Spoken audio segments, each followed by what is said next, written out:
9일간의 우주여행. MJP 데마르케.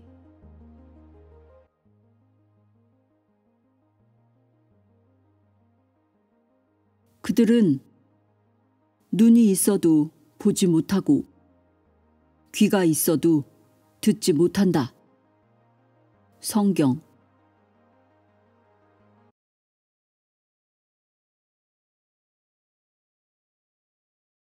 역자 서문.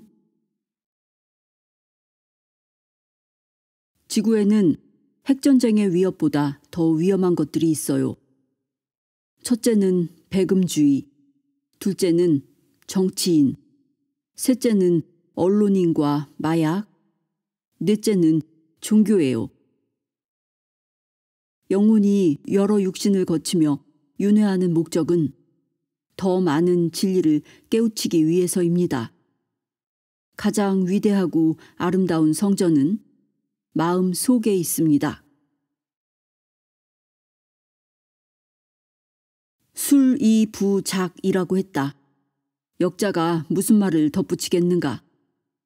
진지한 독자들이라면 인용문의 함의에 공감하는 사람들도 적지 않으리라. 지구인들을 계몽하는 임무를 맡은 고차원의 외계인들이 인류에게 전하는 메시지라고 한다. 외계인이라는 말에 대뜸 냉소하며 던져버릴 책은 아닐성 싶다. 반지의 제왕이나 해리포터의 모험처럼 황당무계한 픽션도 유행 따라 재미있게 읽지 않았던가? 9일간의 우주여행은 밤에는 꿈으로, 낮에는 백일몽으로 몽롱하게 살아가는 사람들만이 읽어야 할 책은 아니다. 서로 그렇다 해도 이 책은 그런 부류의 몽상에 조차 아름답고 심원한 근거와 품격을 제공해 줄 수 있을 것이다. 이 책은 1987년 6월 호주에서 미셸 데마르케라는 농부가 아름다운 용모의 초인적인 외계인들을 만나 그들의 행성 티아부아에 다녀온 체험을 기술한 것이다. 당시 58세였던 저자는 어느 날 밤 불현듯 잠에서 깼다. 그는 아내에게 9일간 먼 곳에 다녀오겠다는 메모만 남기고 호련히 집을 나섰다. 그리고는 곧바로 타오라는 이름의 외계인을 만나 평행우주 속으로 빨려 들어갔다. 그의 환상적인 우주여행은 이렇게 시작됐다. 저자는 그 특별한 시공여행에서 겪었던 일들을 기억해내고 글로 옮기는데 타오로부터 특별한 도움을 얻었다고 한다. 타오가 저자에게 알려준 핵심 내용을 나열해보면 이렇다. 초광속 우주여행의 원리, 인류와 인종의 기원, 무대륙과 피라미드, 아틀란티스 대륙, 이스터 섬 석상의 주인공, 핵전쟁으로 멸망한 행성들, 창조주와 빅뱅, 결과부자의 외계인과 원광, 공중부양과 텔레파시, 영혼의 불멸성과 윤회, 예수 그리스도의 정체, 차크라와 진정한 섹스, 환경오염과 지구 문명의 위기. 역자의 딱딱한 글투만큼이나 독자들을 숨막히게 하는 방대한 주제들이다. 이 책은 호주에서 티아오우바 프로페시라는 제목으로 출판됐으며 미국판을 비롯해 스페인, 폴란드, 독일, 스웨덴, 러시아, 포르투갈 등 여러 나라에서 번역판이 나왔다. 일본에서도 도쿠마 쇼텐에서 초거대 우주 문명의 진상이라는 제목으로 출간됐다.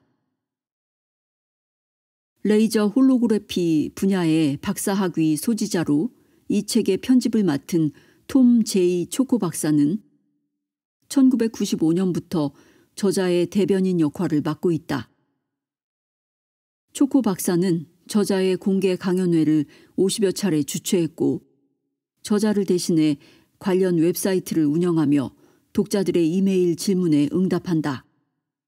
강연회와 이메일에서 자주 제기된 문제들을 질의응답식으로 정리한 내용을 몇 가지만 소개하면 다음과 같다.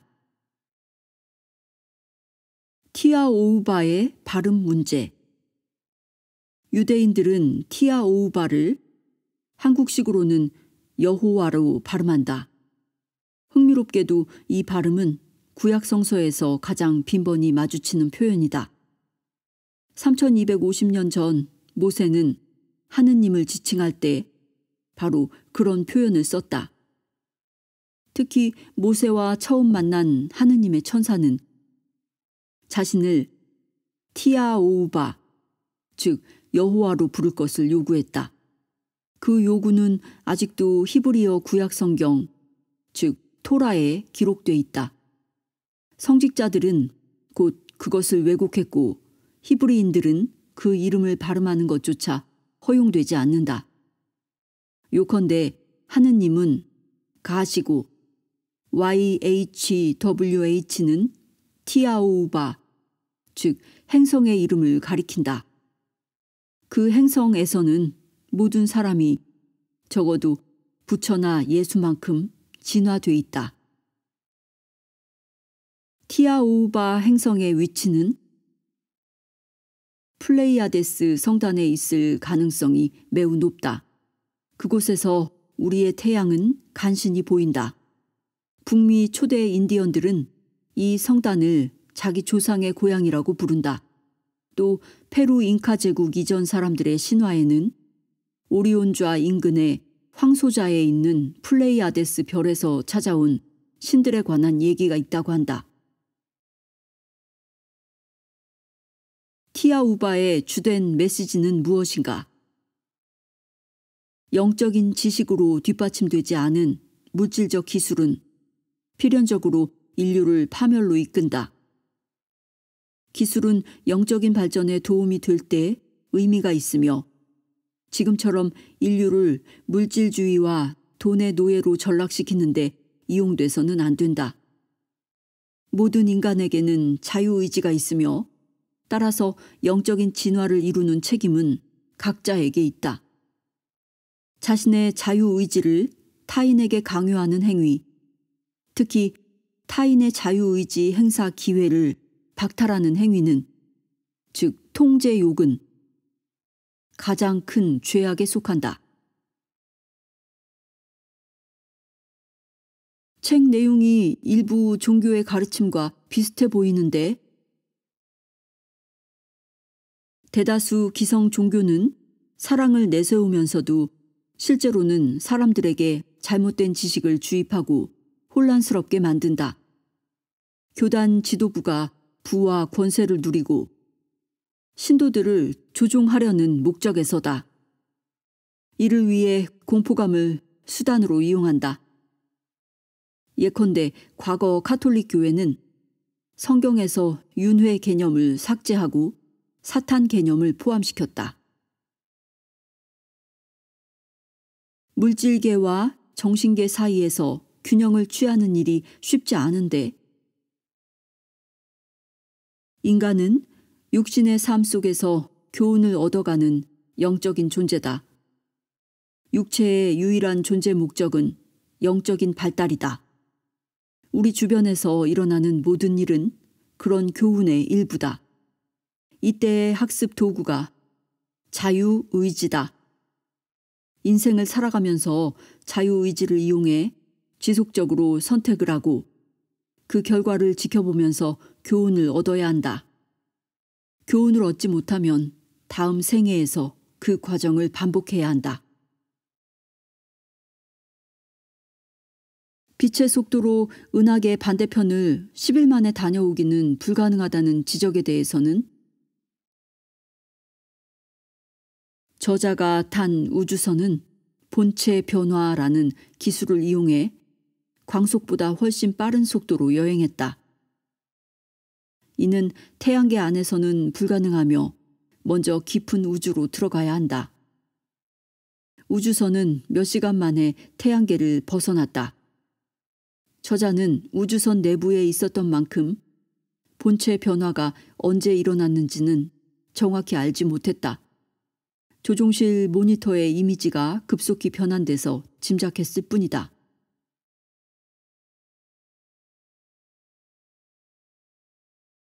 티아우바인들과 교신할 방법이 있는가?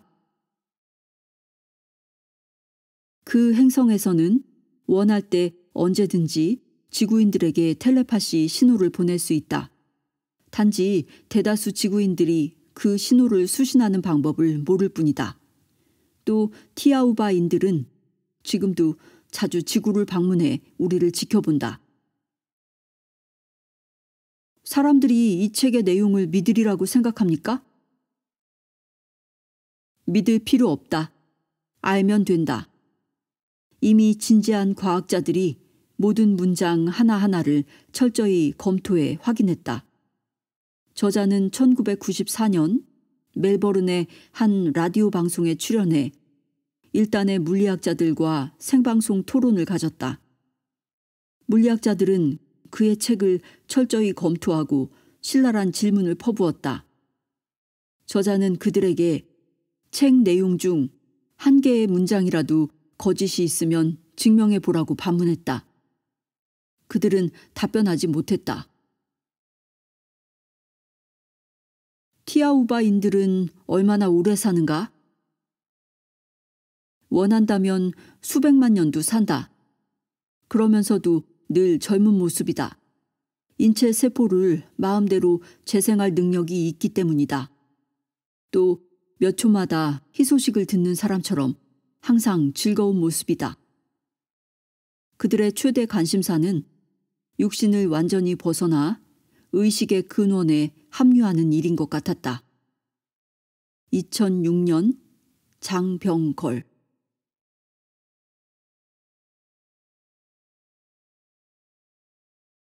저자 서문.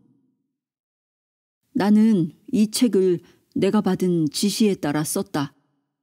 책의 내용은 단연코 내가 직접 체험한 사건들을 기술한 것이다. 어떤 독자들에게는 이 엄청난 이야기가 완전히 창작된 공상과학 소설처럼 보이리라 생각한다. 그러나 내게는 그런 창작에 요구되는 풍부한 상상력이 없다. 이 책은 공상과학 소설이 아니다. 선의를 가진 독자들은 외계의 친구들이 나를 통해 지구인들에게 전하는 메시지의 진정성을 인정할 수 있을 것이다. 이 메시지에는 여러 인종과 종교에 관한 많은 언급이 있지만 이는 저자의 인종적, 종교적 편견을 반영한 것이 아니다. 1989년 1월 미셸 데마르케. 티아우바 프로페시. 믿음만으로는 충분치 않다. 알아야 한다. 1장 타우. 갑자기 잠이 깼다. 얼마나 잤는지는 몰랐다. 졸음이 완전히 달아났고 정신은 맑았다. 도대체 몇이나 됐기에 이럴까? 리나는 두 주먹을 쥔 상태로 옆에서 자고 있었다. 아내는 늘 그렇게 잔다. 다시 자고 싶은 생각은 없었다. 게다가 벌써 새벽 5시는 된 것 같았다. 침대에서 일어나 주방으로 가서 시계를 봤다.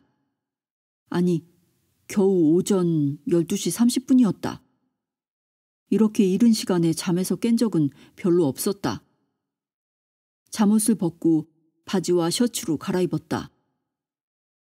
왜 그랬는지는 나도 모르겠다. 책상으로 가서 종이 한 장과 볼펜을 집어든 이유도 알 수 없었다. 그러고는 글을 쓰는 나 자신의 모습을 쳐다봤다. 마치 내 손이 어떤 생각을 갖고 스스로 움직이는 듯했다. 여보, 10일 정도 어디 갔다 오겠소. 절대로 걱정하지 말아요. 종이 쪽지를 전화기 옆에 놓아두고 거실 창문을 지나 베란다로 나갔다. 베란다 탁자 위에는 전날 밤에 두었던 체스판이 그대로 놓여 있었다. 화이트 킹이 외퉁수인 상태였다. 탁자를 지나 정원으로 나가는 문을 조용히 열었다. 그날 밤은 이상하게도 밝았다. 별빛 때문은 아니었다. 달이 떠오를 시간일지도 모른다는 생각에 무의식적으로 달의 형태를 짐작해 보려 했다. 내가 살고 있는 호주 동북부에서는 대체로 밤하늘이 청명하다. 외부 계단을 내려가 판다누스 나무 쪽으로 걸어갔다. 대개 이 시간에는 개구리와 귀뚜라미의 멋진 합창소리가 밤하늘에 울려 퍼진다. 그러나 그날따라 무거운 정적이 감돌았다. 까닭을 알 수 없었다. 몇 걸음 정도 떼었을 때 갑자기 필로덴드론, 즉 상록 덩굴 식물의 일종인 필로덴드론의 색상이 변하는 모습이 보였다. 집의 담벼락과 판다누스 나무의 색깔도 변했다. 만물이 푸르스름한 빛 같은 것에 휩싸였다. 발밑에 잔디밭이 물결치듯 흔들리고 판다누스 나무 아래의 땅도 요동쳤다. 필로덴드론들이 뒤틀리고 담벼락은 바람결의 종이처럼 부르르 떨었다. 몸 상태가 안 좋아서 그러려니 생각하고 집으로 돌아가기로 마음먹었다. 바로 그 순간 내 몸이 아주 천천히 공중으로 들리는 게 느껴졌다. 처음엔 서서히 필로덴드론 위로 떠오르다가 그 뒤부터는 좀 더 빨라졌다. 그러면서 점점 작아지는 내 집이 발밑으로 보였다. 아니 도대체 무슨 일이 일어나는 거지? 너무 당황한 내 입에서 터져나온 말이었다. 이제 괜찮아요, 미셸. 나는 꿈을 꾸는 것이라고 믿기 시작했다. 내 앞에는 키가 엄청나게 큰 사람이 다정한 미소를 지으며 나를 쳐다보고 있었다. 그 여성은 상하의가 하나로 된 옷과 완전히 투명한 헬멧을 착용하고 있었다. 아니에요. 당신은 꿈을 꾸는 게 아니에요. 그녀가 내 마음속의 질문에 대해 답변했다. 맞소. 내가 응수했다. 하지만 꿈은 늘 이런 식으로 시작되죠.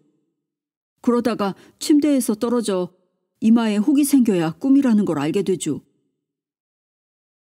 그녀는 미소를 머금었다. 게다가 나는 말을 계속했다.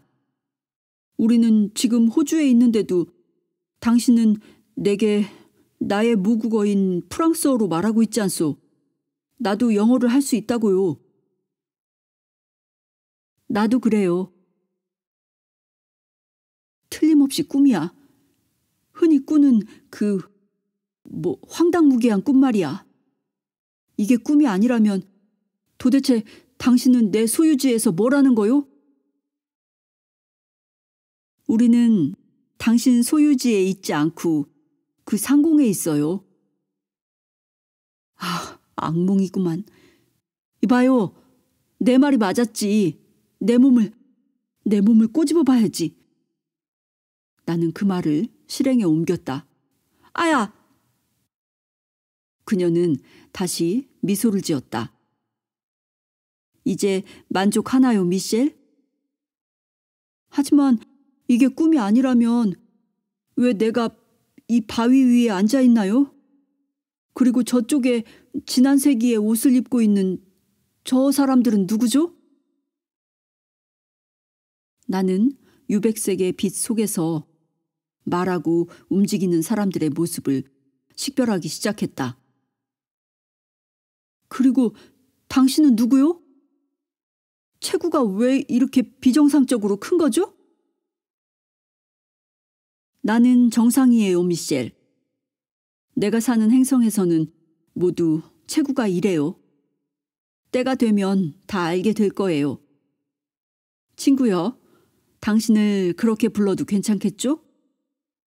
우리가 이미 좋은 친구 사이가 아니라면 머지않아 그렇게 되리라 확신합니다. 그녀는 내 앞에 서 있었다. 미소 띈 얼굴에선 지성이 배어나왔고 몸 전체에서는 선량한 기운이 번져나왔다. 그녀만큼 편안함을 주는 사람을 만나기는 불가능해 보였다. 그럼요. 원하는 대로 부르쇼.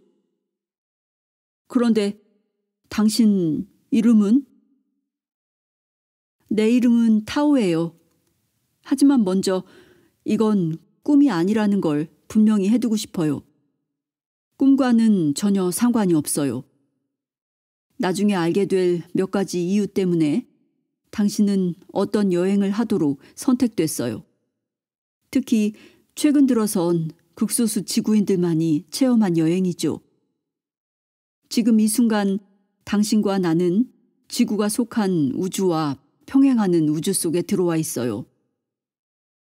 당신을 데리고 들어오기 위해 우리는 일종의 에어로크를 이용했죠.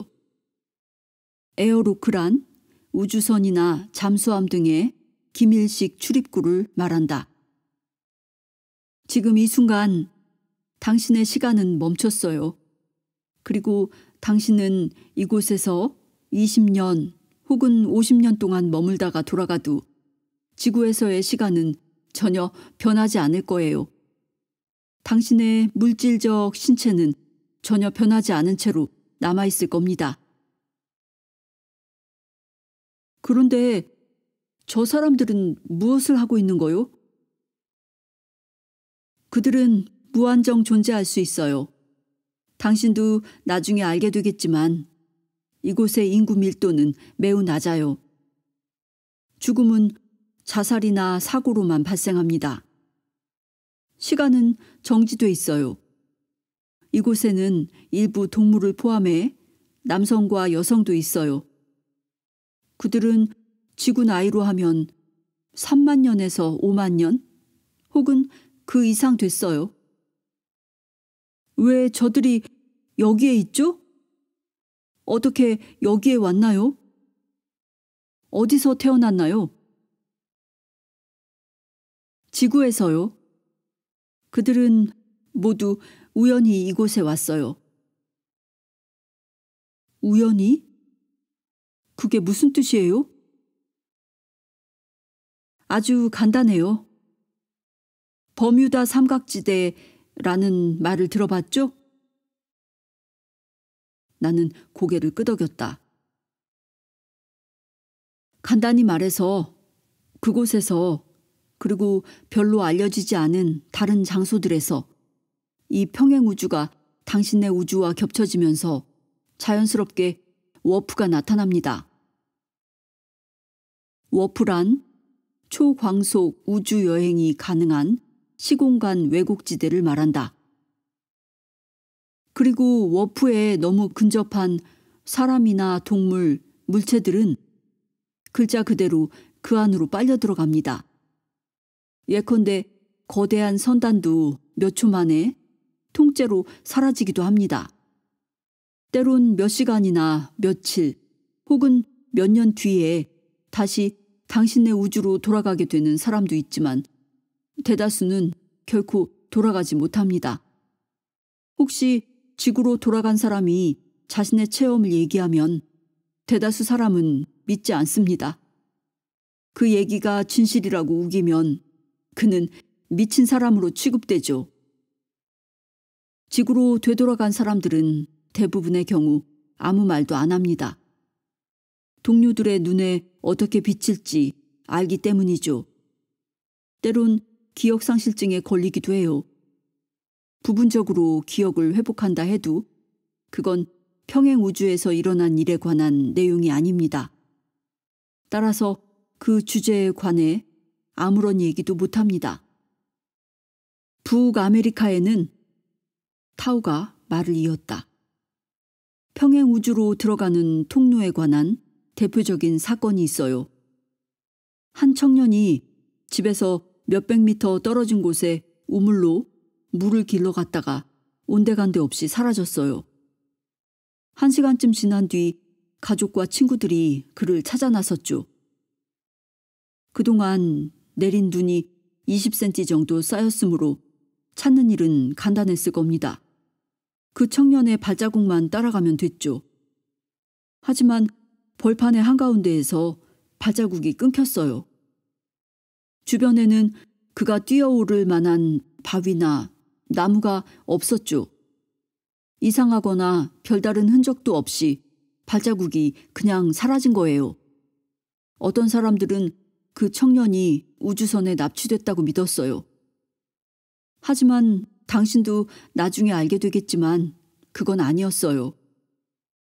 그 불쌍한 청년은 단순히 평행 우주 속으로 빨려 들어갔던 겁니다.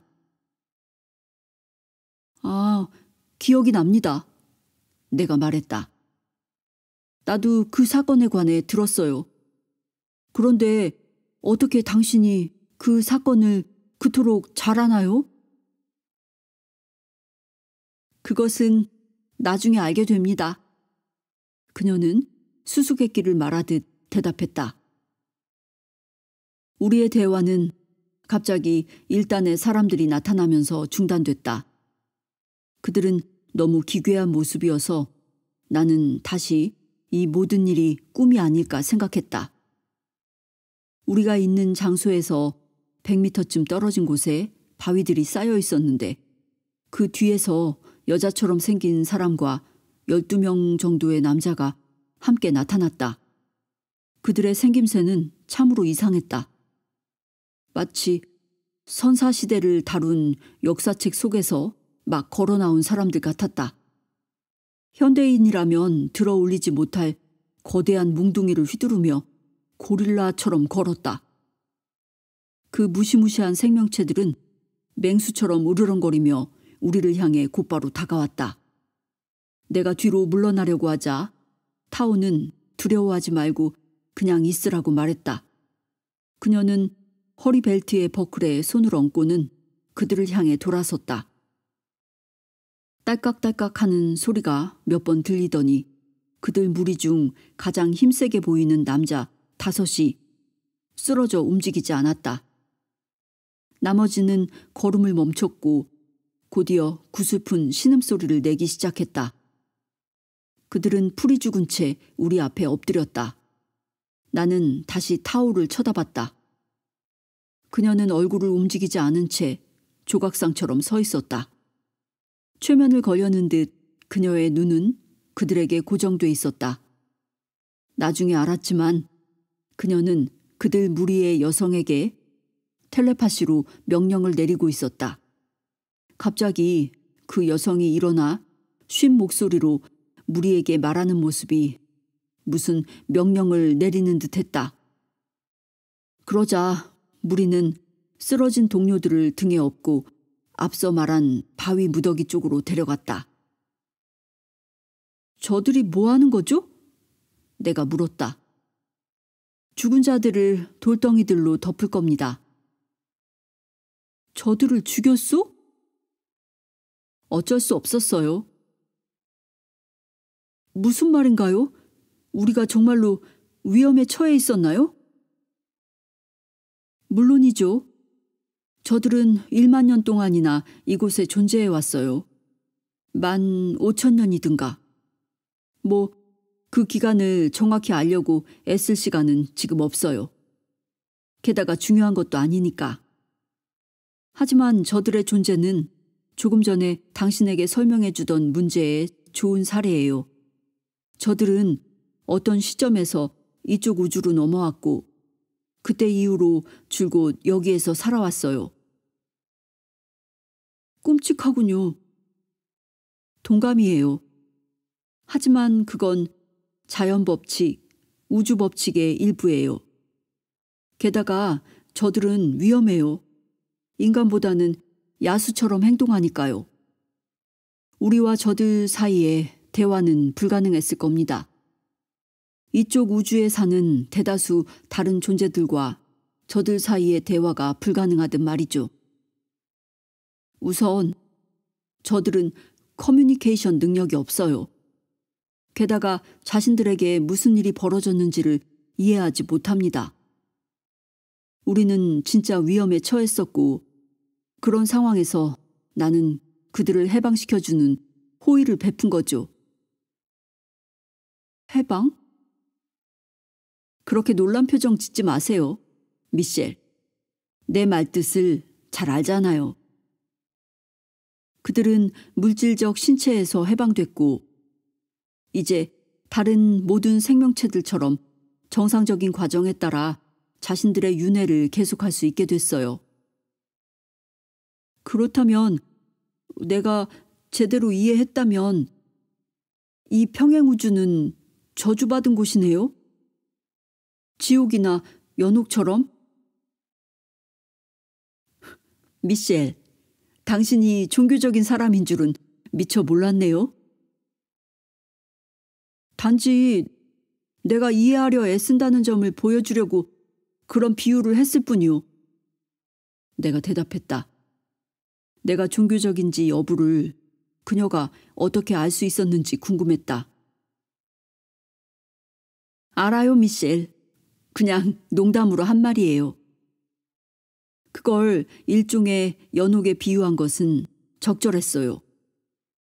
하지만 평행우주는 순전히 우연의 산물이에요. 자연계의 몇몇 우연 중 하나죠. 알비노는, 즉 동물의 백색 변종은 알비노는 우연이에요. 네잎클로버도 우연으로 볼 수 있어요. 당신의 맹장 역시 우연이죠. 지구의 의사들은 맹장이 인체에서 가질 수 있는 용도가 무엇일지를 아직도 궁금해합니다. 아무런 쓸모가 없다는 게 정답이에요. 대체로 자연계의 만물은 모두 분명한 존재 이유가 있어요. 그렇기 때문에 나는 맹장을 자연계의 우연에 포함시켜요. 이쪽 우주에 사는 사람들은 정신적, 육체적 고통을 느끼지 않죠. 예를 들어 내가 당신을 때려도 당신은 고통을 못 느껴요. 하지만 너무 세게 때리면 고통은 없을지라도 죽을 가능성이 있어요. 이해하기 어렵겠지만 사실이 그래요. 이곳에 존재하는 사람들은 내가 방금 당신에게 설명한 내용을 전혀 몰라요. 오히려 다행이죠. 그걸 알게 되면 그들은 자살 유혹을 느낄지도 몰라요. 하지만 이곳에서도 자살은 해결책이 아닙니다. 그들은 무엇을 먹나요? 그들은 먹지도 마시지도 않아요. 그럴 욕구를 못 느끼기 때문이에요. 여기에서는 시간이 멈췄다는 점을 잊지 마세요. 시체가 썩지도 않아요. 아이고, 끔찍하구먼. 그들에게 베풀 수 있는 최고의 서비스는 그들을 죽이는 것이겠네요? 중요한 점을 제기했어요.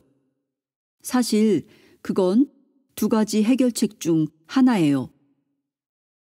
다른 해결책은 뭔가요? 그들을 온 곳으로 되돌려 보내는 것입니다. 하지만 그 방법은 심각한 문제들을 야기해요. 우리는 워프를 이용할 수 있으므로 그들을 자기네 우주로 돌려보낼 수도 있어요. 다시 말해 그들을 해방시키는 거죠. 하지만 그럴 경우 그들 대다수에게 일어날 엄청난 문제들을 당신도 알 거예요. 이미 말했지만 저들은 이곳에서 수천 년이나 살아왔어요. 그토록 오래전에 떠나온 우주로 되돌아갈 경우 어떤 일이 벌어질까요? 아마 미치겠죠. 그들이 할 수 있는 일은 없어요. 타오는 나의 단정적인 대답에 부드럽게 미소 지었다. 당신은 정말로 우리가 필요로 하는 행동하는 사람이군요, 미셸. 하지만 성급히 결론 짓지 마세요. 앞으로 봐야 할 게 아주 많아요. 그녀는 한 손을 내 어깨 위에 올려놓았다.